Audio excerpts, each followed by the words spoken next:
We'll hear argument first this term in Case 09907, Ransom versus FIA Card Services. Mr. Burke. Thank you. Mr. Chief Justice, and may it please the Court. In 2005, Congress passed the Bankruptcy Act. It made a policy decision to limit judicial discretion on a case-by-case basis in the area of reasonable and necessary expenses. It did so by creating a formula that entailed an aggregate set amount of expenses for an individual. Now, Congress could have created this from scratch. It could have used an arbitrary figure, but instead there were figures that the IRS already had based on Census Bureau statistics that said nationwide in a certain area an individual would spend this much a month on average. In the case of Mr. Ransom, that's approximately $2,500 a month. Forgetting about how it's divided up, if I had 100 people come in and answered the following 5 questions the same way Mr. Ransom did, and that's age, location, household size, gross income, and if you have a vehicle, how many, they would all get a $2,500 standard aggregate deduction, which works out to $150,000 over a 5-year period. Now, the crux of this is whether or not courts are allowed to dig in and cut out pieces of this standard aggregate amount. Why is that the crux of it? Congress made reference to the local standards, right? Yes. And was the commentary in the collection financial standards in existence at the time when Congress enacted this provision? There was a collection financial analysis that was in place, and it was noted in 1998 as a prior version of the bill that ultimately wasn't passed. And that explains what the IRS understands the local standards to mean. Isn't that right? I would disagree with that. I would say, well, it would explain what the IRS means, but that's where I would end it, because the IRS standards are used to collect taxes. They're discretionary. Well, I understand that, but Congress decided to make reference to the local standards in this bankruptcy provision, didn't it? Standards. Yes. It didn't go beyond that. And at the time, when it did that, there was official IRS commentary regarding the meaning of those standards, correct? For the IRS to use in collecting taxes. And your argument is that Congress intended to adopt the standards promulgated by the IRS, but not the IRS's interpretation of the standards. Correct, not their methodology or interpretation. Doesn't the chart say ownership costs? Yes. And you would read that to mean non-costs as well? I mean, if the table is called ownership costs, then why not use the IRS definition of what costs are, and that definition says what loan payments and lease payments? Because we have to look at it as a standard aggregate. And what I mean by that is, the Bankruptcy Code doesn't define ownership costs. An ownership cost could be the replacement value, it could be buying a new vehicle, it could be the costs associated with making payments on a vehicle.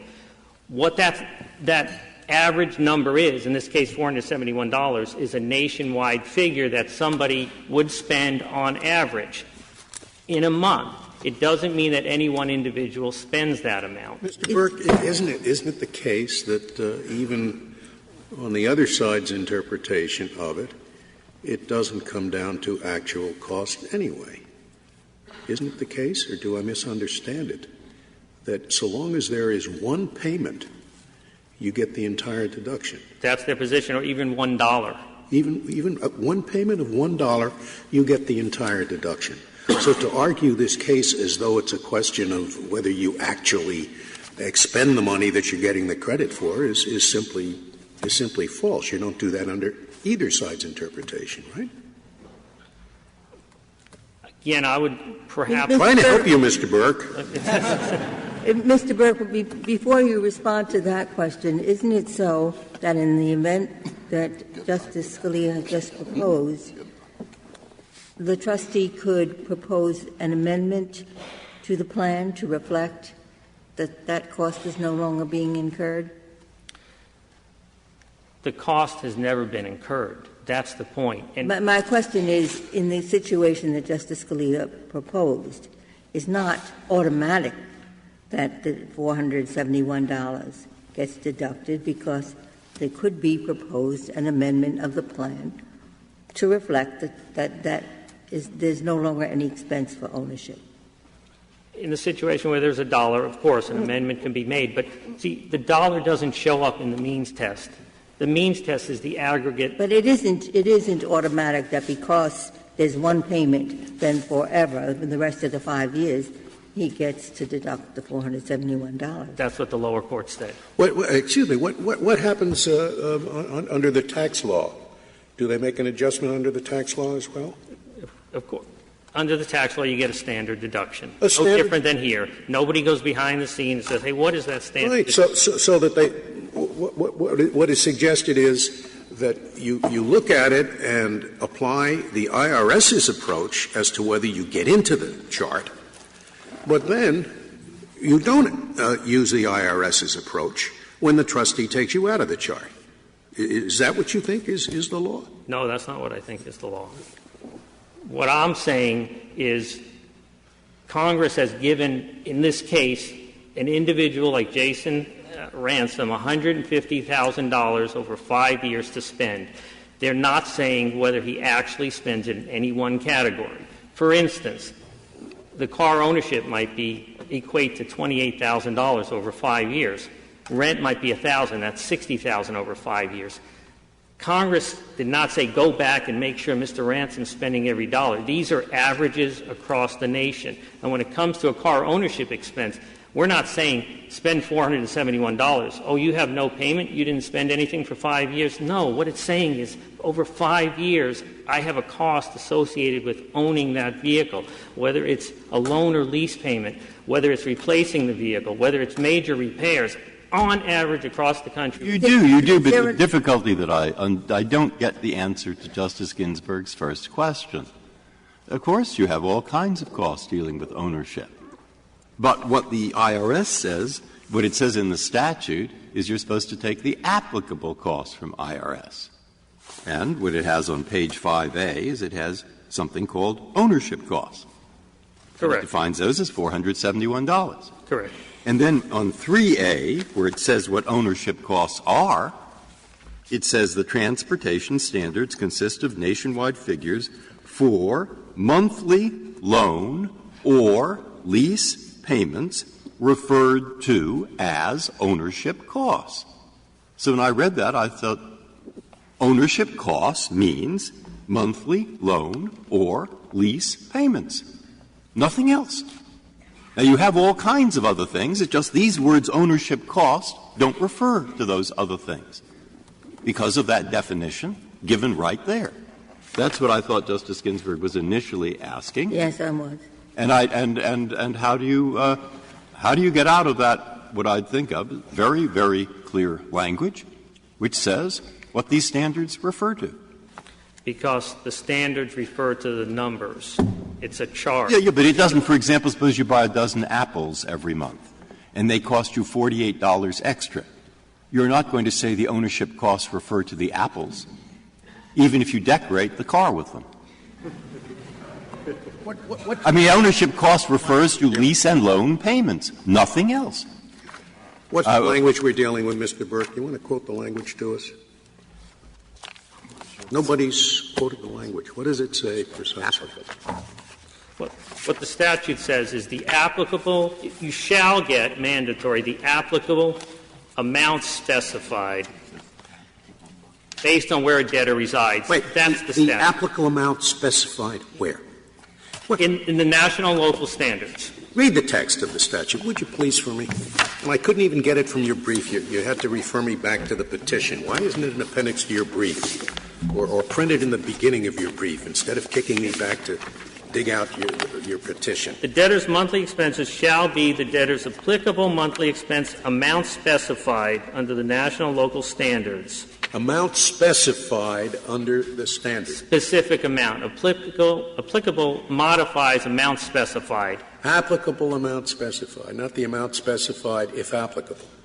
Correct. Based on where a debtor resides. Now, the only way a court can say that an individual has to have a debt on a car to get this deduction is two ways. One, look at the local standard, which is on page 8 of the appendix to your brief, and all it says is ownership costs. First car, $471. That's the relevant text, isn't it? yes. What if a person leases a car? Do you think they get ownership costs? Yes, because they get the cost whether they owe on it or not. But they don't own the car. So how can they get ownership costs? There's a different definition. Ownership doesn't mean — it can mean possession. But where do you get that? From the collection financial standards? No. The collection financial standards say you get the lease. If you get the deduction if you have a loan or a lease payment. Where do you get the definition that somebody who leases something owns it? I don't. I'm not sure they do own it. And how do they get ownership costs? Because you have possession of it. It's based on having the item. There's costs associated with having the item, whether it's paid off or not. If somebody rents an apartment, do they own the apartment? Probably under ownership, their possession is some type of an ownership. Maybe just possessory. Is there something wrong with the IRS saying what they mean? It says ownership costs means monthly loan or lease payments. The problem — is there something — that's what it says it means. Now, is there something illegal about it defining ownership costs in that way? No. For collection of taxes, there's not.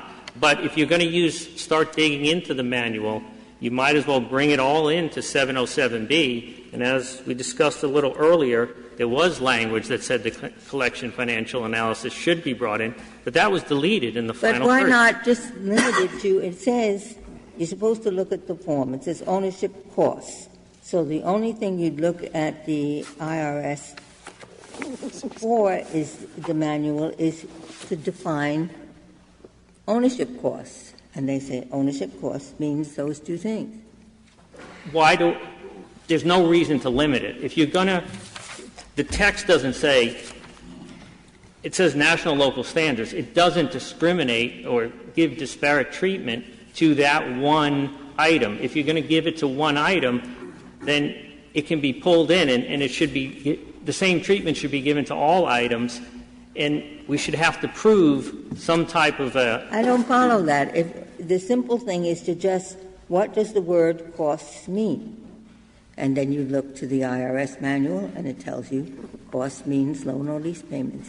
To collect taxes, that's how they defined it. But in the statute, it says you get the local standard amount specified. It does not stretch it and say, under the IRS's interpretation. That language was taken out. And if we were to use the IRS's interpretation, here's the whole problem. It's discretionary. It goes up and down. It's based on an IRS revenue agent. Let me give you a separate example. Mr. Burke, if we could stay with this. Okay. The $471 is derived by looking at the average loan or lease payments nationwide. Then, in addition to that, we know that the IRS has a separate category for operating costs that is meant to reflect costs of having a car that are not your loan and lease payments. So between those two things, why wouldn't we say that ownership costs means your loan and lease payments, that operating costs means your other costs of having a car, and that you get the operating costs if you have a car but don't make loan and lease payments, and you get the ownership costs if you do make loan and lease payments? Because to reach that, you have to go into the Internal Revenue Manual. It's not in the statute that says you have to owe on it to get it. And if you go into the Internal Revenue Manual, let's look at operating expenses. What it says in collecting taxes, and it's in the joint appendix at page 83 through 88. But what it says when it comes to local, national, and other expenses, an internal revenue agent has discretion. You only get these expenses, this is the overall idea, if they produce income or if it's for health and welfare.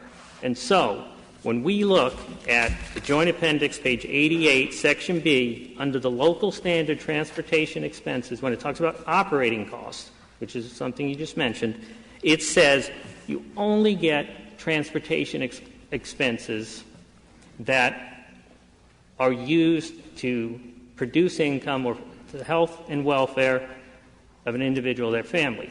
Thus, the fact that you own a car, the IRS, under its discretion, can take away the operating cost if it's on 4 cinder blocks in your backyard. You're not incurring fuel costs, mileage costs. You're not probably paying registration or any of those other operating costs. The IRS agent, under their manual, can take away that expense. So why stop and say, well, we're just going to look at the ownership costs, and all they're saying here is if you owe on it, you get it. If you don't owe, you don't get it. Let's not look at anything else in the Internal Revenue Manual, which is a 39-part, 500-page document that in some ways is almost incomprehensible. Mr. Burke, it's unusual to allow a deduction for the purpose of calculating disposable income, although you don't have any expense. I understand how you get to that conclusion with respect to car ownership. Is there any other provision that in calculating disposable income, you are allowed a deduction for an expense that you don't incur? If the Court understands my view that Congress gave... No, and the question, is there anything else that works like this? You don't have the expense, nonetheless you have the deduction. I mean, there are a whole list of deductions, expenses. Is there any other one that works this way? It doesn't matter whether you have the expense. In fact, for example, Mr. Burke, what would happen if you didn't actually have any out-of-pocket medical costs? Could you still claim a deduction for out-of-pocket medical costs? I'm saying you get all the deductions, whether you owe on it or not. Is there a specific one besides the car ownership that says you have to owe on it? No, but my point is... Is that the general view of the courts? Is the answer that you just gave supported uniformly by the courts that have looked at this? There's about 60 published cases. They're split almost 50-50. Actually, even in other words, even on this point, they're split? This is one line that they've looked at in the cases. Basically... I don't understand what you're saying. He asked, are they split 50-50 on the point that's before us here? Yes or no? Yes, it's split about 50-50. Do they apply, do the courts apply the housing and utilities listed amount, whether or not you pay for a house or not, whether or not you rent? There's 2 published cases I'm aware of, and both allowed it. One, somebody had military housing. One, the house was paid off. Both courts said you get it under the local standards. But the IRS manual would not give that to you, because under the local standards, the IRS manual says you get the specific amount or your actual payment, whatever is less. Of course, once again, Mr. Burke, this is — I don't know why you don't point this out.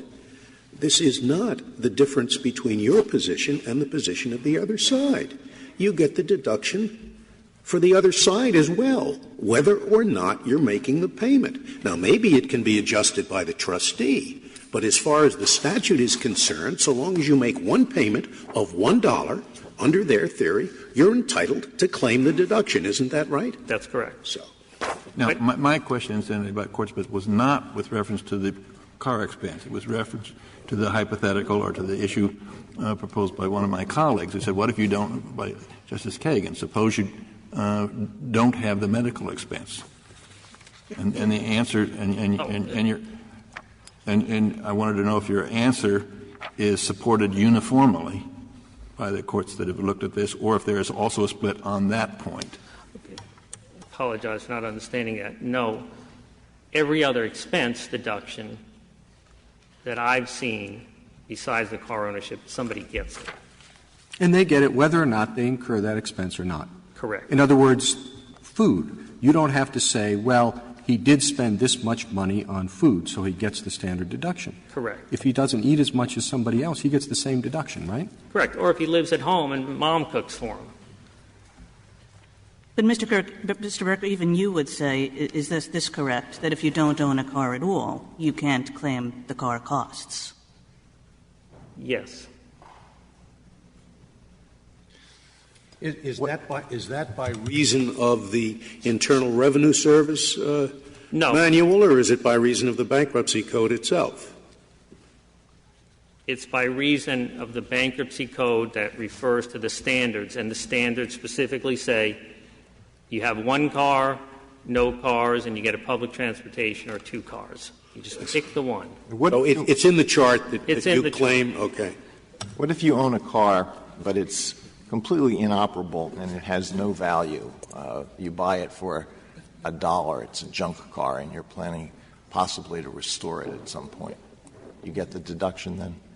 Based on a strict reading of the code, you get it. Now, would the IRS allow it?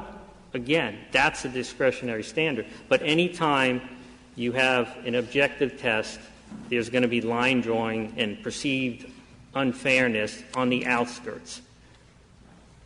And would your answer be the same if the allowance was set, the decree was made, and the debtor then went out and bought the junker to put in his driveway just in order to get the $400+ a month? Or would that be deemed an evasion of the law that could be addressed by the bankruptcy court?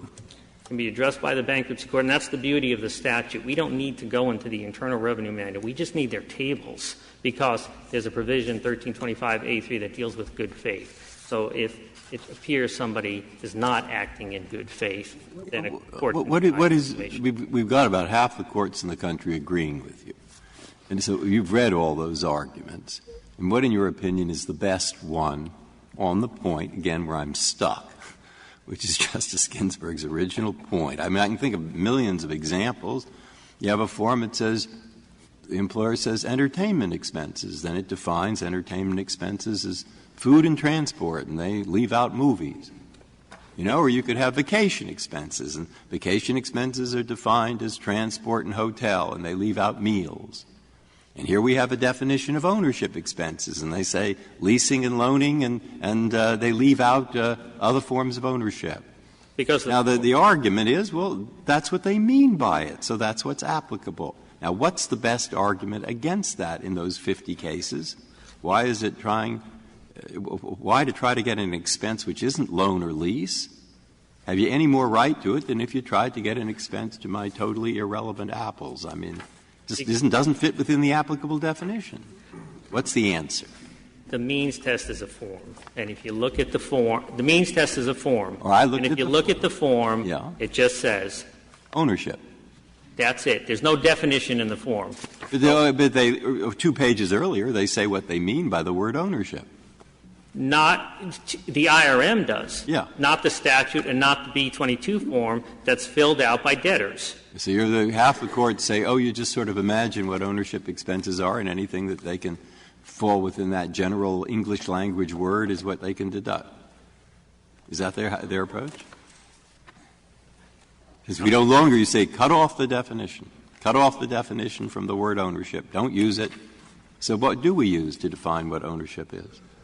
We don't have to. Congress gave standard amounts for an individual. No, I know, but it's for ownership. It's not for example, whistling.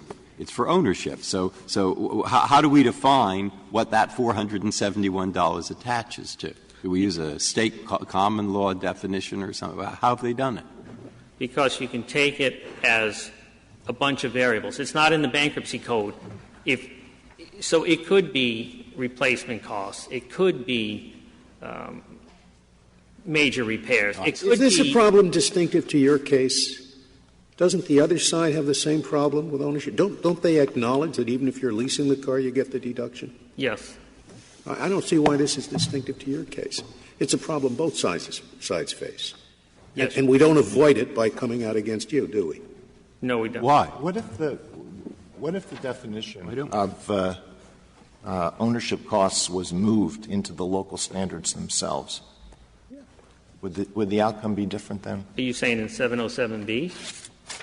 No, it's moved from the CFS to the local standards, which are referred to in the code provision.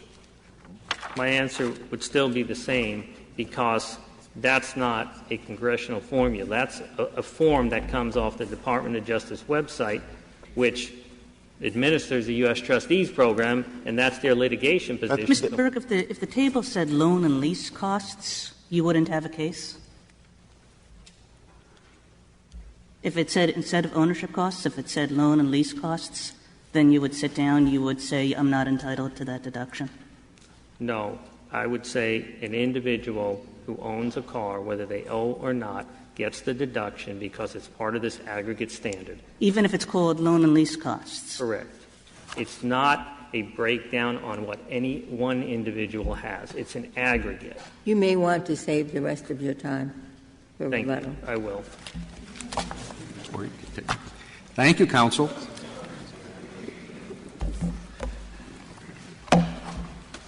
Ms. Maynard. Mr. Chief Justice, and may it please the Court, the Bankruptcy Code precludes an above-median income debtor, like petitioner, from shielding from his creditors $471 a month for a car payment that he does not have. A debtor with food costs, housing costs, utility costs by getting his parents to pay for those things and still take this deduction? The statute allows a debtor to take an applicable monthly expense amount. So if the debtor truly has no food costs, then the food standard would be not applicable to the debtor. Your adversary said that only 2 courts have addressed this issue and have permitted those deductions. So under what reasoning would we apply a different standard to the car cost as opposed to those other costs? Well, I think with respect, I think the cases he was talking about were housing. Housing. Right. So housing and car costs are part of the local standards. Food, clothing, house cleaning supplies, those are part of the national standards. In our view, the text that goes along with, that accompanies the tables, which is not the Internal Revenue Manual, it's just the pages reprinted at 1A to 3A of our brief, the Collection Financial Standard, the prefatory explanation for what the tables mean. In our view, that goes along with incorporated into the national local standards. The national standards, Justice Sotomayor, are allowed as long as you have, under the calculations as explained in the standards, under the national standards, a debtor would receive the allowance in the table as long as they have any such expense, so regardless of amount. However, if they have no such expense, then they're taken out by the statutory language in the means test, which says that the standard must be applicable to the debtor. And so if they have pre-purchased their food expenses, so long as they have $1 of food expense, they get the entire expense, even though they're not incurring it. If they are, and there are things like you can pay up, have the grocery deliver your food every month, and you can pay in advance. And if you're paid up, you still get the full food expense that is allowed. No, Your Honor. I think if over the 60-month period looking forward, you know that you've already paid up for your food for the next 60 months and you're not going to incur any additional food expenses, no, then in that situation, the standard would be inapplicable to you. You would be having no, in that hypothetical. But if you paid $1 for food, you'd get the full amount for 60 months. Under the standard. That's the way the standards operate, Your Honor. I haven't seen any cases litigated. So your argument leads to a result that's just as absurd as your colleague's result on the other side.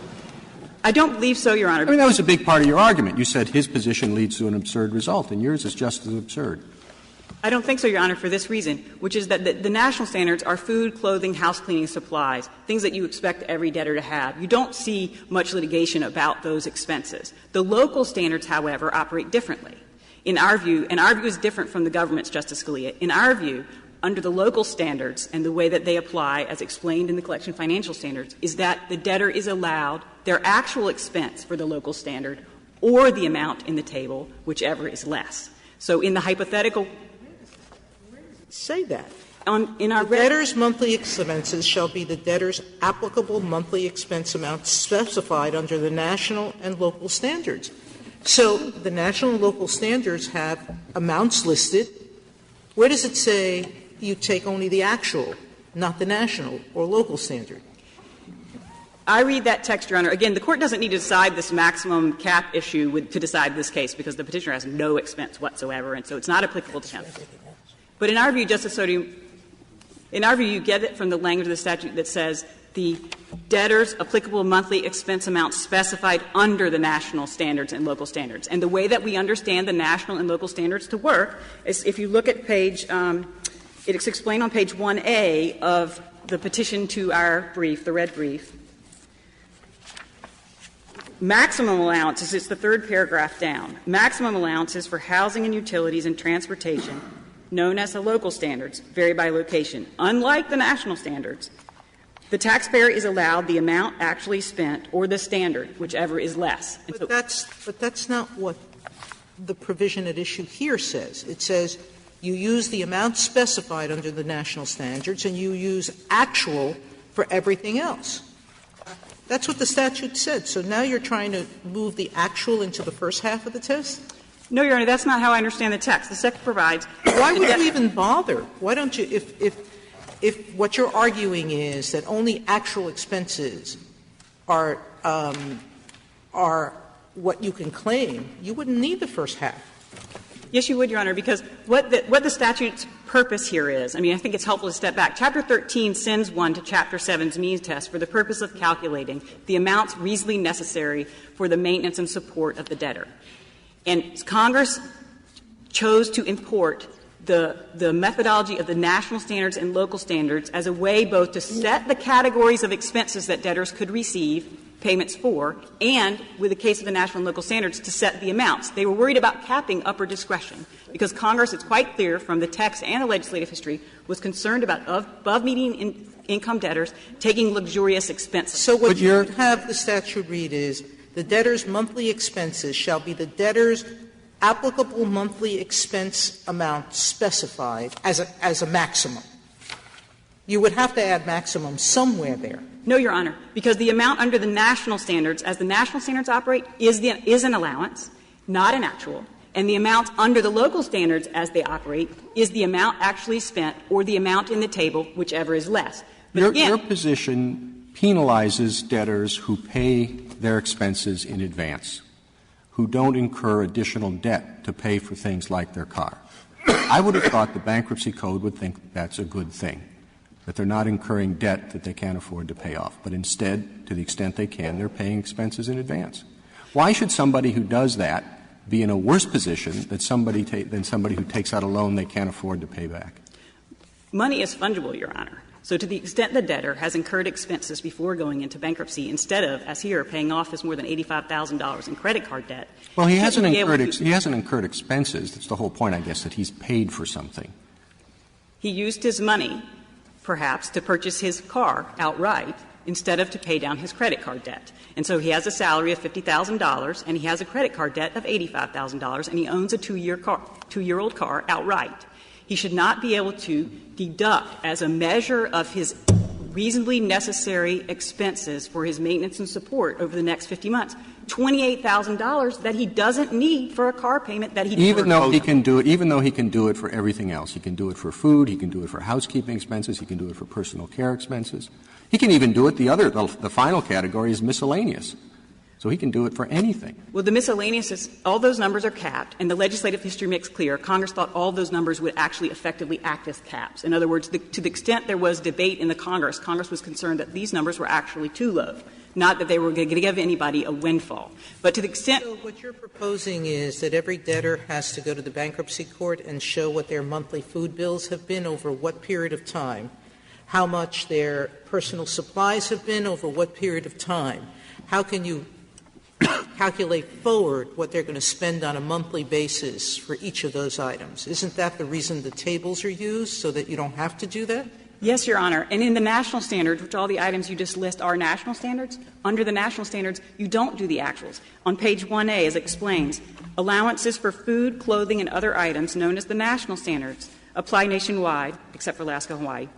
Taxpayers are allowed the total national standards amount for their family size and income level without questioning amounts actually spent. For those hard-to-calculate items, our position is you do get the amounts in the chart. For local standards, the local standards, however, which include home, mortgage, lease expenses, utilities, and transportation, which include both ownership costs and operating costs, you get the actual or whichever's left. I must say your position is more logical than the position that you read in some of the instructions applicable to the chart that's referred to in the bankruptcy code, but not others. I mean, it seems to me if you're going to read in the requirement that you have to have made a lease payment, you should also read in the requirement that you're referring to now, which would mean your deduction is limited by the amount of your lease payment. I don't see why is there any reason why one would read in the other one and not read in yours?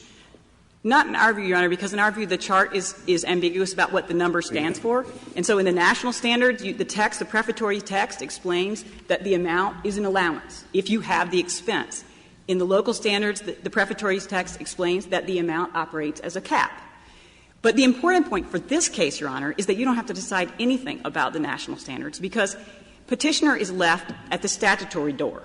He has no applicable monthly expense amount. Ms. Maynard, what would happen if the debtor had a car that was 200,000 miles and it was going to break down, within the next 5 years?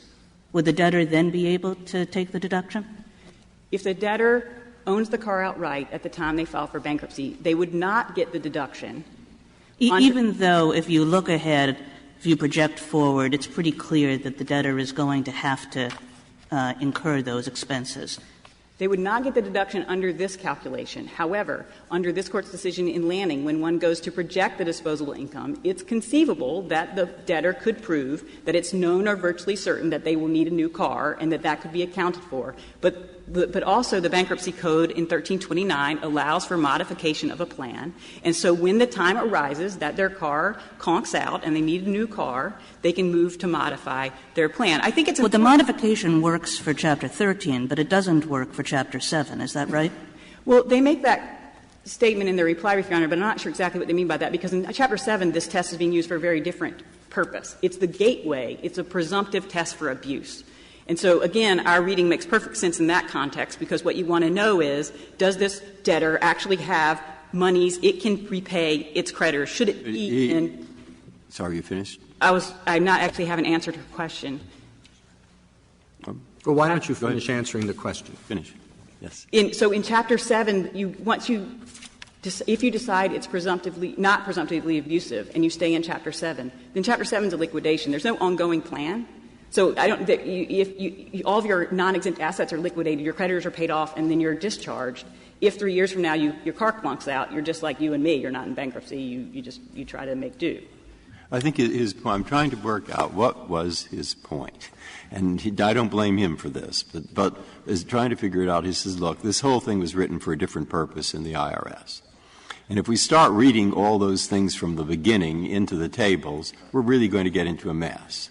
For example, we are going to give people deductions when they have lease payments, even though they're not owners when they have lease payments. The company owns. It's not even an ownership expense, but it does say use a lease payment. And then it has all these other things. So forget it. Do a simple thing. It says ownership expense. You go to the Registry of Motor Vehicles and you say, is Smith the owner? And they'll tell you yes or no. And if the answer is yes, he deducts $471. Sometimes that's too little. Sometimes that's too much. But once we depart from that, we're really in a nightmare of trying to figure out what all these things mean that were written for other purposes. So what do you say? I say, Justice Breyer, that there's nothing in the statute of legislative history that suggests this was meant to be an overall budget for above-median income debtors. This was about capping upward discretion and limiting the expenses available as reasonably necessary expenses for above-median income debtors. And I think that point's made perfectly clear by the fact that if you compare it to what happens now to a below-median income debtor, a below-median income debtor in the same situation as petitioner who owns his car outright would be allowed no amount as an expense for his vehicle because he doesn't have an actual expense that's reasonably necessary. And I think that the 2005 Congress would think it was a senseless result to hear that petitioner gets $471 above median income debtor, the very class of debtors with whom Congress was concerned in the 2005 amendments, to shield from his creditors over the life of a plan when he has no comparable expense. Do you think what we're talking about is a paradigm of someone we're comparing someone who has a $470 a month car payment, and he gets the deduction. Why is that in light of the second sentence? Let's see, the third sentence of the statute, which says, notwithstanding any other provision of this clause, the monthly expenses of the debtor should not include any payments for debts. I mean, that would be the car company. Has that point been litigated? That sentence is somewhat of a conundrum, Your Honor. And I think that the Court doesn't need to decide the meaning here, because whatever it doesn't get petitioner within the Romanet II calculation. No, but it would eliminate the anomaly, one of the principal anomalies. There are many anomalies in each position. But it would eliminate one of the principal asymmetries that seems to concern the counsel and the Court. Well, my understanding of that provision is that it serves two purposes. Is it? Serves two purposes. The first is that it makes clear, in the back of our brief we have the other necessary expenses from the IRM, and on near the back, page 25A, two of the categories of other necessary expenses are secured or legally perfected debts and unsecured debts. So I think the notwithstanding sentence makes clear that Romanet II should not capture those other unsecured debts and secured debts, that it's the very purpose of this whole calculation to figure out how much money you have to pay those things. The second purpose the sentence serves is to make sure that there's no double counting, because Romanet III, the very next provision in the means test, allows the debtor to claim monthly payments for secured debts. Now, many car loans are probably secured debts. And in our view, if you actually have a car loan — now, remember again, he neither has a car loan nor a car lease payment nor any kind of ownership payment. But if one actually did have a car loan that was secured by the car, which I think is the vast majority of car loans, in our view, the debtor expenses nothing for that under Romanet II, and only the actual amount of that debt under Romanet III. I thought that the general position was you get either the actual payment or the 471 of whichever is higher. Whichever is less. I think that's my understanding of how the local standards work, Your Honor. I think then as a practical matter, that really will end up only applying to car leases with respect to transportation ownership costs, because I think that the notwithstanding sentence removes secured car loans from Romanet II and has them calculated under Romanet III, where there is no comparable cap. And but the point at issue in this case doesn't involve the interaction between Romanet II and Romanet III, because no matter how those two things interact, when the debtor has no payment whatsoever, he ought not to be able to claim any car ownership costs, because what we're trying to figure out is what amounts does he reasonably need for his maintenance and support. And this question is a very important question. This scenario happens a lot. In the 2007 study that U.S. trustees did is at Congress's request, to which Petitioner cites in his reply brief, the average overpayment of a debtor claiming this transportation ownership expense was $335, which is a lot when you're talking about the standard in the chart being 471. There are many debtors who are getting this expense either above their amount or when they have no such expense at all. And so even if the Court doesn't resolve these other issues that are implicated by this case, the decision here is a simple one, which is this debtor has no applicable monthly expense amount for transportation ownership costs, and he shouldn't be allowed to expense any amount for that. If there are no further questions, the Respondent requests that the Court would affirm the judgment below. Thank you, counsel.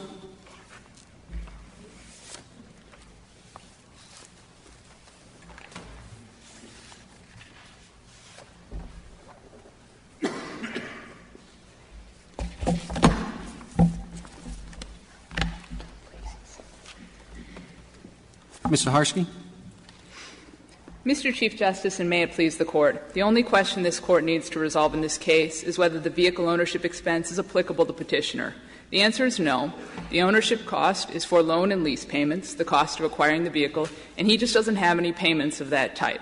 To allow him to pretend that he does would create absurd results. He'd be able to shield approximately $28,000 from his unsecured creditors, and he'd be better off than lower-income Chapter 13 debtors. And we just don't think that that's a result Congress intended. We don't think it's in the text. Excuse me, Chief Justice. If he paid $1, he'd be able to shield $27,999, and you're comfortable with that result. Well, that goes to the question of whether the amount on the table is the amount to be used or a cap on actual expenses. And I understood your brief to say it was the amount — you get the whole amount, not simply as a cap.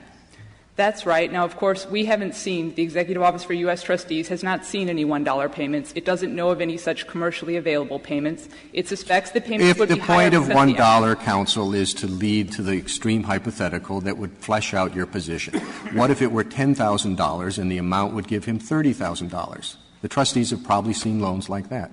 What I'm saying, Your Honor, is that there are many circumstances in which an expense amount is a standard amount, but you still need to make a threshold showing that it's applicable to you. And if I could give the Court one example, when an individual does his federal income tax forms, you can take a deduction for your dependents, but you can't just take a deduction for any child you have. You have to take a deduction — you can take a deduction if the person lives at home with you for more than 1 year and you have a certain amount of expenses to support them. And that is a standard deduction that you get on your tax forms. The IRS doesn't ask everyone to figure out their actual costs. It is the case in real life that there are allowance amounts that are average amounts that are given to people once they meet the criteria, and that's what we're saying happens here. Now, that is, again, only a disagreement as to what you do with people who actually have vehicle ownership expenses. Why isn't one of the criteria the provision that says maximum allowances for housing and utilities and transportation, known as the local standards,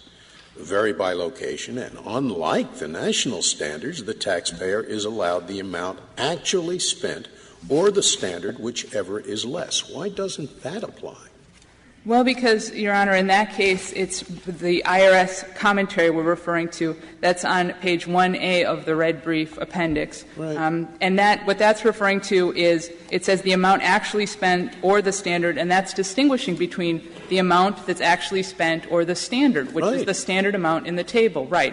And, of course, we look to what the text that Congress enacted in the Bankruptcy Code, and that says that the debtor's monthly expenses shall be the debtor's applicable monthly expense amounts specified under the national standards and local standards. It's not applicable. It's not applicable if, in fact, you haven't spent that much, just as you claim it's not applicable if you have no payment at all. I think that it would further Congress's purposes to say that that you look to the actual costs that the debtor has, but we just don't think the text goes that far, because it says that if the expense amounts, the category is applicable to the debtor, that then you use the expense amounts specified under the table. But, no, but the gravamen of Justice Scalia's question is why are you running away from 1A, which is what Respondent's counsel relied on? And if that were clearly relevant to this statute, it would seem to me to answer the question. Are you saying we don't look at this because it's just simply an interpretation, it's not a regulation? What if, in your view, what effect do we give to this language that Justice Scalia quoted? Nothing at all? It would not be relevant in the bankruptcy context, in our view, and the reason is because the statutory text refers to the standards. And in our view, you can look to the IRS commentary to see what the standards mean, what their scope is, as Justice Breyer was discussing with his Apples hypothetical. But this additional language is guidance to IRS agents in tax delinquency cases about how to collect taxes. Well, suppose we think the word applicable is ambiguous and difficult to construe. Do we then look at this language at 1A, or do you say it's irrelevant in all respects? Your Honor, you could look at this language, but we think that it reflects not the standards, but how the IRS uses the standards in individual cases of tax delinquency. To the extent that the IRS is defining what the standards are, what the scope of the standards are, for example, that ownership costs are loan and lease payments, of course we would think that you would look to that. But this additional guidance to IRS agents we don't think is what Congress meant when it said expense amounts specified under the standards. But we do think that the text could be read the way you suggest. You would be comfortable with a person who owns a house outright, who only pays $100 in utilities, taking the full amount of the housing and utilities allowable living expenses because that's the amount that's specified? Well, the housing and utilities expenses have been broken out into a mortgage and rent component and a utilities component. So in that circumstance, we would say the individual only is allowed the utilities component, but it would be the allowance amount that is specified. It would not be his actual amount. But again, this is a question that was not considered by the courts below. In fact, the bankruptcy appellate panel said it is in footnote 20 of its brief said this question is not in this case. It's not before us, whether you use the amounts in the table or whether you use the actual amounts. Ms. Saharsky, I should probably know this, but if you do have amounts that are excluded from the disposable income because of car ownership, in other words, if you actually have, from in your point of view, expenses, do they have to go to the pay off the car loan, or are they available for everybody, all the creditors? They are not available for the creditors. The idea behind this calculation is that there, of course, are secured debts that have priority, and then this calculation is used to figure out how much money is left to pay unsecured creditors. And the idea is that the debtor has certain expenses that he needs to keep money for himself so he can continue with the everyday business of life. For example, the car ownership payment is designed to ensure that a vehicle can still use and have access to a car. And if someone has a loan or lease payment, they need to be able to continue making that payment in bankruptcy. But if they don't have any such payment, then they don't have this need for this additional funds. But can he decide, let's say he has more food expense than is allowed, can he decide of the amount that would otherwise go on the car payment that he's going to pay some of that for the food expenses?